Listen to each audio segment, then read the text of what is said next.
ओम शांति। 1 जुलाई 2024। मीठे प्यारे बाबा के आज के मधुर महावाक्य। आज की मुरली के कुछ विशेष पॉइंट्स।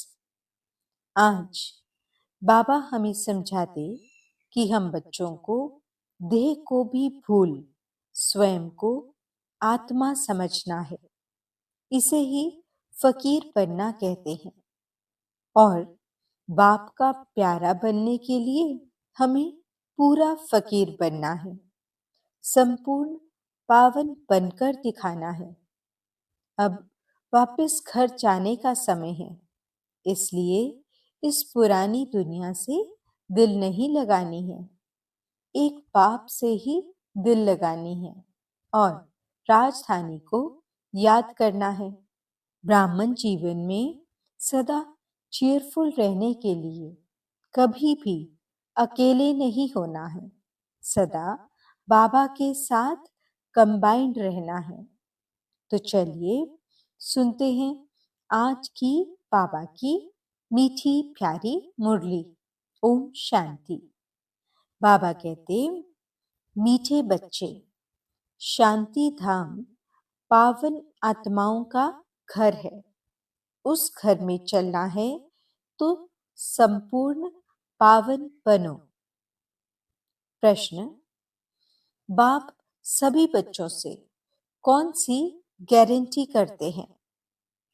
उत्तर, मीठे बच्चे, तुम मुझे याद करो तो मैं गारंटी करता हूं कि बिगड़ सजा खाए तुम मेरे घर में चलेंगे। तुम एक बाप से दिल लगाओ, इस पुरानी दुनिया को देखते भी नहीं देखो, इस दुनिया में रहते पवित्र बनकर दिखाओ, तो बाबा तुम्हें विश्व की बादशाही अवश्य देंगे। ओम शांति। रूहानी बच्चों से रूहानी बाप पूछ रहे हैं। ये तो बच्चे जानते हैं, बाप आया है हम बच्चों को अपने घर ले जाने लिए। अब घर जाने की दिल होती है, वह है सब आत्माओं का घर। यहाँ सब जीव आत्माओं का घर एक नहीं है, ये तो समझते हो। बाप आया हुआ है, निमंत्रण पर बुलाया है बाप को, हमको घर अर्थात शांति धाम ले चलो। अब बाप कहते हैं, अपने दिल से पूछो, हे आत्माएं, तुम पतित कैसे चल सकेंगी? पावन तो जरूर बनना है। अब घर चलना है और तो कोई बात नहीं कहते।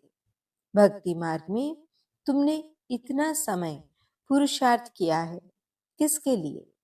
मुक्ति के लिए। तो अब बाप पूछते हैं, घर चलने का विचार है? बच्चे कहते, बाबा इसके लिए ही तो इतनी भक्ति की है। यह भी जानते हो, जो भी जीव आत्माएं हैं सबको ले जाना है, परंतु पवित्र बनकर घर जाना है। फिर पवित्र आत्माएं ही पहले पहले आती हैं, अपवित्र आत्माएं तो घर में रह नहीं सकती। अभी जो भी करोड़ों आत्माएं हैं, सबको घर जरूर जाना है। उस घर को शांति धाम व वानप्रस्थ कहा जाता है। हम आत्माओं को पावन बनकर पावन शांति धाम जाना है, बस। कितनी सहज बात है। वह है पावन शांति धाम आत्माओं का, वह है पावन सुख धाम जीव आत्माओं का, यह है पतित दुख धाम जीव आत्माओं का। इसमें मूझने की तो बात ही नहीं। शांति धाम जहाँ सब पवित्र आत्माएं निवास करती हैं, वह है आत्माओं की पवित्र दुनिया, वाइसलेस इनकॉर्पोरियल वर्ल्ड। यह पुरानी दुनिया है सब जीव आत्माओं की, सब पतित हैं। अब बाप आए हैं आत्माओं को पावन बनाकर पावन दुनिया शांति धाम में ले जाने। फिर जो राजयोग सीखते हैं वही पावन सुख धाम में आएंगे। यह तो बहुत सहज है। इसमें कोई भी बात का विचार नहीं करना है, बुद्धि से समझना है। हम आत्माओं का बाप आया हुआ है, हमको पावन शांति धाम में ले जाने। वहां जाने का रास्ता जो हम भूल गए थे, सो अब बाप ने बताया है। कल्प कल्प मैं ऐसे ही आकर कहता हूँ, हे बच्चे, मुझ शिव बाबा को याद करो। सर्व का सद्गति दाता एक सतगुरु है। वही आकर बच्चों को पैगाम अथवा श्रीमत देते हैं कि बच्चों, अभी तुमको क्या करना है। आधा कल्प तुमने बहुत भक्ति की है, दुख उठाया है, खर्चा करते करते कंगाल बन गए हो। आत्मा भी सतो प्रधान से तमो प्रधान बन गई है। बस ये थोड़ी बात ही समझने की है। अब घर चलना है व नहीं? हाँ बाबा, जरूर चलना है। वह हमारा स्वीट साइलेंस होम है। ये भी समझते हो बरोबर। अभी हम पतित हैं, इसलिए जा नहीं सकते हैं। अब बाप कहते हैं, मुझे याद करो तो तुम्हारे पाप कट जाएंगे। कल्प कल्प यही पैगाम देता हूँ। अपने को आत्मा समझो। ये देह तो खलास हो जानी है, बाकी आत्माओं को वापस जाना है। उनको कहते हैं निराकारी दुनिया। सब निराकारी आत्माएं वहां रहती हैं। वह घर है आत्माओं का। निराकार बाप भी वहां रहते हैं। बाप आते हैं सबसे पिछाड़ी में, क्योंकि फिर सबको वापस ले जाना है। एक भी पतित आत्मा रहती नहीं है। इसमें कोई मूंझने व तकलीफ की बात नहीं है। गाते भी हैं, हे पतित पावन, आकर हमको पावन बनाए, साथ ले चलो। सबका बाप है ना। फिर जब हम नई दुनिया में पाठ बजाने आते हैं तो बहुत थोड़े रहते हैं। बाकी इतनी करोड़ आत्माएं कहाँ जाकर रहती हैं? ये भी जानते हो, सतयुग में थोड़ी जीव आत्माएं थी। छोटा झाड़ था, फिर वृद्धि को पाया है। झाड़ में अनेक धर्मों की वैरायटी है, उसको ही कल्प वृक्ष कहा जाता है। कुछ भी अगर नहीं समझते हो तो पूछ सकते हो। कई कहते हैं, बाबा, हम कल्प की आयु 5000 वर्ष कैसे माने? अरे, बाप तो सत्य ही सुनाते हैं। चक्र का हिसाब भी बताया है। इस कल्प के संगम पर ही बाप आकर देवी राजधानी स्थापन करते हैं, जो अभी नहीं है। सतयुग में फिर एक देवी राजधानी होगी। इस समय तुमको रचता और रचना का ज्ञान सुनाते हैं। बाप कहते हैं, मैं कल्प कल्प कल्प के संगम युगे आता हूँ। नई दुनिया की स्थापना करता हूँ। पुरानी दुनिया खत्म हो जानी है। ड्रामा प्लान अनुसार नई से नई, पुरानी से नई बनती है। इसके 4 भाग भी पूरे हैं, जिसको स्वास्तिका भी कहते हैं, परंतु समझते कुछ भी नहीं है। भक्ति मार्ग में तो जैसे गुड़ियों का खेल खेलते रहते हैं। अथाह चित्र हैं। दीपमाला पर खास दुकान निकालते हैं। अनेकानेक चित्र हैं। अभी तुम समझ गए हो, एक है शिव बाबा और हम बच्चे। फिर यहाँ आओ तो लक्ष्मी नारायण का राज्य, फिर राम सीता का राज्य, फिर बाद में और धर्म आते हैं, जिससे तुम बच्चों का कनेक्शन ही नहीं है। फिर सबको वापस जाना है। तुम बच्चों को भी अब घर जाना है। ये सारी दुनिया विनाश होनी है। अब इसमें क्या रहना है? इस दुनिया से दिल ही नहीं लगती। दिल लगानी है एक माशूक से। वह कहते हैं, मुझ एक के साथ दिल लगाओ तो तुम पावन बनेंगे। अब बहुत गई, थोड़ी रही। टाइम जाता रहता है। योग में नहीं रहे होंगे तो फिर अंत में वे बहुत पश्चाताप करेंगे। सजा खाएंगे, पद भी भ्रष्ट हो जाएगा। ये भी तुमको अभी मालूम पड़ा है कि अपना घर छोड़े हमको कितना समय हुआ है। घर जाने लिए ही तो माथा मारते हैं ना। बाप भी घर में ही मिलेगा, सतयुग में तो नहीं मिलेगा। मुक्ति धाम में जाने के लिए मनुष्य कितनी मेहनत करते हैं, उसको कहा जाता है भक्ति मार्ग। अभी भक्ति मार्ग खल्लास होना है ड्रामा अनुसार। अभी मैं तुमको घर ले जाने के लिए आया हूँ। जरूर ले जाऊंगा। जितना जो पावन बनेंगे उतना ऊंच पद पाएंगे, उसमें मूंझने की बात ही नहीं। बाप कहते हैं, बच्चे तुम मुझे याद करो, मैं गारंटी करता हूँ तुम बिगिर सजा खाए घर चले जाएंगे। याद से तुम्हारे विकर्म विनाश होंगे। अगर याद नहीं करेंगे तो सजाएं खानी पड़ेंगी, पद भी भ्रष्ट हो जाएगा। हर 5,000 वर्ष बाद मैं यही आकर समझाता हूँ। मैं अनेका अनेक बार आया हूँ तुमको वापस ले जाने।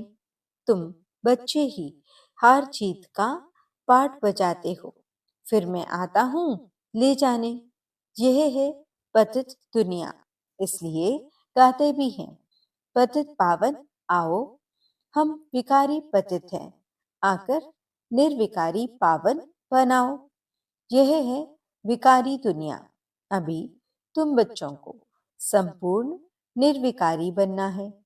जो पीछे आते हैं वे सजा खाकर जाते हैं, इसलिए फिर आते भी ऐसी दुनिया में हैं जहां दो कला कम हो जाती है।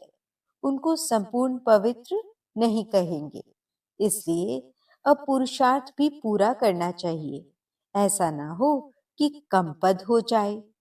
भल रावण राज्य नहीं है, परंतु पद तो नंबरवार है ना। आत्मा में खाद पड़ती है तो फिर उसको शरीर भी ऐसा मिलेगा। आत्मा गोल्डन एजेड से सिल्वर एजेड बन जाती है। चांदी की खाद आत्मा में पड़ती है, फिर दिन प्रतिदिन जास्ती छीछी खाद पड़ती है मुलम्मे की। बाप बहुत अच्छी रीति समझाते हैं। कोई नहीं समझते हैं तो हाथ उठाओ। जिसने 84 जन्मों का चक्र लगाया है उनको ही समझाएंगे। बाप कहते हैं, इनके 84 जन्मों के अंत में मैं आकर प्रवेश करता हूँ। इनको ही फिर पहले नंबर में आना है। जो पहले था वे लास्ट में है, उनको ही पहले नंबर में जाना है। जो बहुत जन्मों के अंत में पतित बन गया है, मैं पतित पावन उनके ही शरीर में आता हूँ, उनको पावन बनाता हूँ। कितना क्लियर कर समझाता हूँ। बाप कहते हैं, मुझे याद करो तो तुम्हारे पाप भस्म होंगे। गीता का ज्ञान तो तुमने बहुत सुना और सुनाया है, परंतु उनसे भी तुमने सद्गति को नहीं पाया। बहुत सन्यासियों ने तुमको मीठी मीठी आवाज से शास्त्र सुनाए, जिस आवाज को सुनकर बड़े बड़े आदमी जाकर इकट्ठे होते हैं। कनरस है ना, भक्ति मार्ग है ही कनरस। इसमें तो आत्मा को बाप को याद करना है। भक्ति मार्ग अब पूरा होता है। बाप कहते हैं, मैं तुम बच्चों को ज्ञान देने आया हूँ जो कोई नहीं जानते। मैं ही ज्ञान का सागर हूँ। ज्ञान कहा जाता है नॉलेज को। तुमको सब कुछ पढ़ाते हैं, 84 का चक्र भी समझाते हैं। तुम्हारे में सारी नॉलेज है। स्थूल वतन से सूक्ष्म वतन क्रॉस कर फिर मूल वतन में जाते हो। पहले पहले है लक्ष्मी नारायण की डेनेस्टी। वहां विकारी बच्चे नहीं होते, रावण राज्य ही नहीं, योग बल से सब कुछ होता है। तुमको साक्षात्कार होता है। अब बच्चा बन गर्भ महल में जाना है। खुशी से जाते हैं। यहाँ तो मनुष्य कितना रोते चिल्लाते हैं। यहाँ तो गर्भ जेल में जाते हैं ना, वहां रोने पीटने की बात नहीं। शरीर तो बदलना जरूर है, जैसे सर्प का मिसाल है, इसमें मूझने की बात ही नहीं, जास्ती पूछने का रहता नहीं है, एकदम पावन बनने के पुरुषार्थ में लग जाना चाहिए। बाप को याद करना मुश्किल होता है क्या? बाप के सामने बैठे हो ना, मैं तुम्हारा बाप तुमको सुख का वर्षा देता हूँ। तुम ये एक अंतिम जन्म याद में नहीं रह सकते हो। यहाँ अच्छी रीति समझते भी हैं, फिर घर में जाकर श्री आदि का चेहरा देखते हैं तो माया खा जाती है। बाप कहते हैं कोई में भी ममत्व नहीं रखो, वह तो सब कुछ खत्म होना ही है, याद तो एक बाप को ही करना है। चलते फिरते बाप और अपनी राजधानी को याद करो, दैवी गुण भी धारण करने हैं। सतयुग में ये गंदी चीजें मांस आदि होता ही नहीं। बाप कहते हैं विकारों को भी छोड़ दो, हम तुमको विश्व की बादशाही देता हूँ। कितनी आमदनी होती है तो क्यों नहीं पवित्र रहेंगे। सिर्फ एक जन्म पवित्र रहने से कितनी भारी आमदनी हो जाती है। भल इकट्ठे रहो, ज्ञान तलवार बीच में हो, पवित्र रह दिखाया तो सबसे ऊंच पद पाएंगे, क्योंकि बाल ब्रह्मचारी ठहरे। फिर नॉलेज भी चाहिए, औरों को आप समान बनाना है, सन्यासियों को दिखाना है कि कैसे हम इकट्ठे रहते पवित्र रहते हैं, तो समझेंगे इनमें तो बड़ी ताकत है। बाप कहते हैं इस एक जन्म पवित्र रहने से 21 जन्म तुम विश्व के मालिक बनेंगे। कितनी बड़ी प्राइज मिलती है, तो क्यों नहीं पवित्र रह दिखाएंगे। टाइम ही बाकी थोड़ा है, आवाज भी होता रहेगा, अखबार में भी पड़ेगा। रिहर्सल तो देखी है ना, एक एटम बॉम्ब से क्या हाल हो गया। अभी तक हॉस्पिटल में पड़े हैं। अभी तो ऐसे बॉम्ब्स आदि बनाते हैं जो कोई तकलीफ नहीं, फट से खत्म। और ये रिहर्सल होकर फिर फाइनल होगा, देखेंगे फट से मरते हैं व नहीं। फिर और युक्ति रचेंगे, हॉस्पिटल आदि होंगी नहीं। कौन बैठ खिदमत यानी सेवा करेंगे, कोई ब्राह्मण आदि खिलाने वाला नहीं रहेगा। बॉम्ब छोड़ा और खलास, अर्थक्वेक में सब दब जाएंगे, देरी नहीं लगेगी। यहाँ ढेर मनुष्य हैं, सतयुग में बहुत थोड़े होते हैं, तो इतने सब कैसे विनाश होंगे। आगे चल देखना, वहां तो शुरू में 9 लाख हैं। फकीर भी तुम हो, साहेब भी तुमको प्यारा है। अभी सबको छोड़ अपने को आत्मा समझ लिया है, ऐसे फकीरों को बाप प्यारा लगता है। सतयुग में बहुत छोटा सा झाड़ होगा, बातें तो बहुत समझाते हैं। जो भी एक्टर्स हैं सब आत्माएं अविनाशी हैं, अपना अपना पाठ बजाने आती हैं। कल्प कल्प तुम ही आकर बाप से स्टूडेंट बन पढ़ते हो। जानते हो बाबा हमको पवित्र बनाकर साथ ले जाएंगे। बाबा भी ड्रामा अनुसार बंधायमान है, सबको वापस जरूर ले जाएंगे। इसलिए नाम ही है पांडव सेना। तुम पांडव क्या कर रहे हो? तुम बाप से राज्य भाग्य ले रहे हो, हूबहू कल्प पहले मिस्र, नंबरवार पुरुषार्थ अनुसार। अच्छा, मीठे मीठे सिकिलते बच्चों प्रति माता पिता बाप दादा का याद प्यार और गुड मॉर्निंग। रूहानी बाप की रूहानी बच्चों को नमस्ते। हम रूहानी बच्चों की रूहानी बाप दादा को दिल व जान सिख व प्रेम से नमस्ते नमस्ते नमस्ते जी। गुड मॉर्निंग बाबा। शुक्रिया बाबा। धारणा के लिए मुख्य सार। पहला पॉइंट, बाप का प्यारा बनने के लिए पूरा फकीर बनना है। देह को भी भूल स्वयं को आत्मा समझना ही फकीर बनना है। बाप से बड़े से बड़ी प्राइज लेने के लिए संपूर्ण पावन बनकर दिखाना है। दूसरा पॉइंट, वापस घर जाना है, इसलिए पुरानी दुनिया से दिल नहीं लगानी है, एक माशूक से ही दिल लगानी है। बाप और राजधानी को याद करना है। वरदान, ब्राह्मण जीवन में सदा चीयरफुल और केयरफुल मूड में रहने वाले कंबाइंड रूपधारी भव। यदि किसी भी परिस्थिति में प्रसन्नता की मूड परिवर्तन होती है तो उसे सदा काल की प्रसन्नता नहीं कहेंगे। ब्राह्मण जीवन में सदा चीयरफुल और केयरफुल मूड हो। मूड बदलनी नहीं चाहिए। जब मूड बदलती है तो कहते हैं मुझे तो एकांत चाहिए, आज मेरा मूड ऐसा है। मूड बदलती तब है जब अकेले होते हो। सदा कंबाइंड रूप में रहो तो मूड नहीं बदलेगी। स्लोगन, कोई भी उत्सव मनाना अर्थात याद और सेवा के उत्साह में रहना। ओम शांति।